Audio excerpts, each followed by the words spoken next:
Jumpa lagi dengan saya, Willy Drums, tetap di The Sinners Channel.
Sejak peristiwa Adam dan Hawa jatuh ke dalam dosa, Allah menyatakan janji keselamatan bagi manusia, Kejadian 3 ayat 15, yang juga dikenal sebagai awal mula dari pernyataan berita Injil, Proto-Evangelium.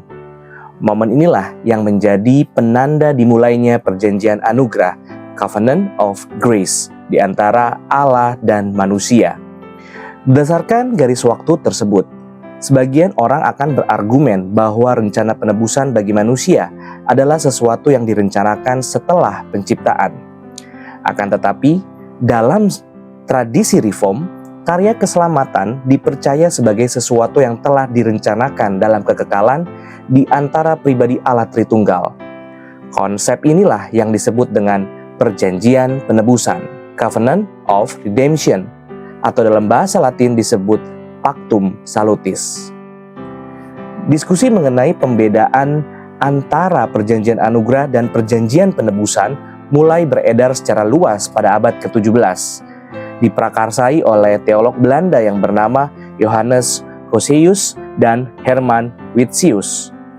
Mengenai hal ini, Charles Hodge mengatakan bahwa pemisahan ini hanyalah bertujuan untuk lebih memperjelas penyampaiannya. Ia melanjutkan bahwa tidak ada perbedaan doktrinal yang signifikan antara pihak yang memilih untuk membagi perjanjian antara Allah dengan Kristus sebagai wakil dari umatnya menjadi dua perjanjian, dengan pihak yang menempatkannya dalam satu perjanjian. Louis Berkhof menyatakan bahwa perjanjian penebusan dapat didefinisikan sebagai perjanjian antara Allah Bapa dengan Allah Anak, dengan Allah Bapa memberikan Allah Anak sebagai penghulu dan penebus bagi umat pilihan. Kemudian, Sang Anak secara sukarela menggantikan tempat dari seluruh manusia yang telah diberikan Bapa kepadanya. Salah satu ayat Alkitab dalam Perjanjian Lama yang dianggap mendukung konsep perjanjian penebusan adalah Zakaria 6 ayat 13. Sang Tunas dalam ayat tersebut dikaitkan sebagai keturunan Daud, Yesaya 11 ayat 1, dan akan mewarisi tahta Daud, Yeremia 23 ayat 5-6. Maka Tunas tersebut seringkali diartikan merujuk kepada Kristus, dan ialah yang akan masuk ke dalam kesepakatan damai, Council of Peace dengan Allah. G. Voss menambahkan bahwa meskipun Zakaria 6 ayat 13 tidak mutlak menyatakan kesepakatan antara Yahweh dengan Kristus, ayat tersebut berbicara mengenai tipologi Mesias dan menggambarkan kesatuan antara jabatan imam dan raja dari Sang Mesias.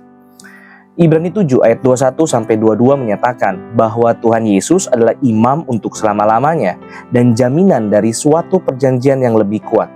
Kemudian Ibrani 13 ayat 20 menekankan mengenai darah perjanjian yang kekal dalam karya keselamatan. Sehingga bagian-bagian Alkitab ini menunjukkan bahwa rencana penebusan telah dimulai dalam kekekalan melalui komunikasi kekal antara Bapa dan Anak, meskipun tidak dinyatakan secara eksplisit. Oleh sebab itu, perjanjian penebusan adalah perjanjian yang paling pertama mendahului perjanjian kerja, Covenant of Works, antara Allah dengan Adam. Konsep ini tidak berbenturan dengan perjanjian anugerah, karena keduanya adalah dua fase dari satu perjanjian yang sejalan, dan seluruhnya adalah berdasarkan belas kasihan Allah. Perjanjian penebusan adalah prototipe kekal dari perjanjian anugerah dan menjadi fondasi yang kokoh dan kekal untuk terlaksananya perjanjian anugerah yang dinyatakan secara historis. Jika tidak ada kesepakatan damai yang kekal antara Bapa dengan Anak, tidak mungkin ada kesepakatan antara Allah Tritunggal dengan manusia berdosa. Hal ini mengimplikasikan bahwa perjanjian anugerah juga adalah sesuatu yang memiliki nilai kekekalan dan tidak bisa dipisahkan dari perjanjian penebusan. Alkitab memberikan pernyataan bahwa Allah telah memilih orang percaya sebelum dunia dijadikan. Efesus 1 ayat 4. Perjanjian penebusan memiliki kaitan yang lebih dalam lagi dengan doktrin pilihan, karena umat yang ditebus adalah sama dengan yang telah dipilih sebelum dunia dijadikan. Lalu, barulah kemudian Kristus menyatakan dirinya dengan lebih jelas kepada para umat pilihan melalui inkarnasi. 1 Petrus 1 ayat 20. Perjanjian penebusan ditetapkan antara Bapa dan Anak dengan tujuan untuk menyelamatkan umat pilihan. Maka perjanjian ini dan doktrin pilihan berjalan secara paralel dengan cakupan kelompok manusia yang sama, dan semuanya berasal dari penetapan Allah yang berdaulat. Dengan demikian, kesinambungan ini menjadi sebuah pernyataan bahwa rencana Allah tidak berubah. Perjanjian penebusan adalah prototipe kekal dari perjanjian anugerah dan menjadi fondasi yang kokoh dan kekal untuk terlaksananya perjanjian anugerah yang dinyatakan secara historis. Hodge juga memberikan pemaparan atas elemen-elemen yang terdapat dalam perjanjian penebusan. Perjanjian ini menyatakan bahwa Bapa mengirimkan Anak ke dalam dunia untuk menggenapi suatu karya, dan Bapa menjanjikan upah yang besar saat karya tersebut diselesaikan. Dalam pernyataan tersebut terdapat seluruh elemen yang dibutuhkan dari sebuah perjanjian, yaitu pihak-pihak yang membuat perjanjian, pernyataan janji, dan kondisi yang harus dipenuhi. Keselarasan dan tuntasnya penggenapan karya keselamatan menyatakan bahwa setiap pribadi dalam Allah Tritunggal tidak memiliki kehendak yang bertentangan, dan Kristus melaksanakan maksud abadi Bapa. Efesus 3 ayat 9 dan 11. Dalam perjanjian penebusan, Roh Kudus juga memiliki peran yang kekal dan tidak hanya baru dimulai sejak hari Pentakosta ataupun sejak zaman perjanjian lama. Di samping dari keselarasan dalam ketiga pribadi Allah Tritunggal, Herman Bavinck menyatakan bahwa seperti penciptaan yang merupakan pekerjaan Allah Tritunggal, pemulihan ciptaan atau recreation dari sejak awal adalah proyek Tritunggal. Termasuk di dalam recreation adalah pemulihan manusia melalui karya keselamatan, dan Roh Kudus disebutkan sebagai penolong yang kekal. Wilhelmus Brakel mengatakan bahwa manifestasi dari setiap anugerah dan pengaruh dari Roh Kudus berasal dari perjanjian penebusan. Melalui pengertian akan perjanjian penebusan dan perjanjian anugerah, setiap orang percaya akan menjadi lebih mengerti peran Allah Tritunggal dalam karya keselamatan. Kristus sebagai mediator kekal antara manusia dengan Bapa yang menetapkan umat pilihan, dan penerimaan jalan menuju kehidupan hanyalah melalui iman yang dihasilkan oleh Roh Kudus.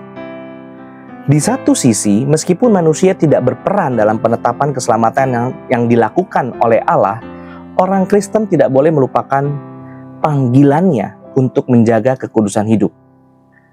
Pertanyaan nomor 32 dari Katekismus Besar Westminster menegaskan bahwa menjaga kekudusan dan kesetiaan kepada Tuhan adalah bukti dari iman yang sejati dan ucapan syukur kepada Tuhan. Di sisi lain, perjanjian penebusan memberikan jaminan kepada orang percaya bahwa keselamatannya terjamin dengan aman di dalam Kristus. Inilah suatu hal yang patut disyukuri oleh setiap orang yang telah mendengar berita Injil dan menjadi motivasi untuk menghargai anugerah keselamatan yang diberikan oleh Allah. Terima kasih. Tuhan Yesus memberkati. Puji Allah, puji Allah, puji Allah Tritunggal. Mulia-mulia bagi Allah, pemberi kurnia keselamatan.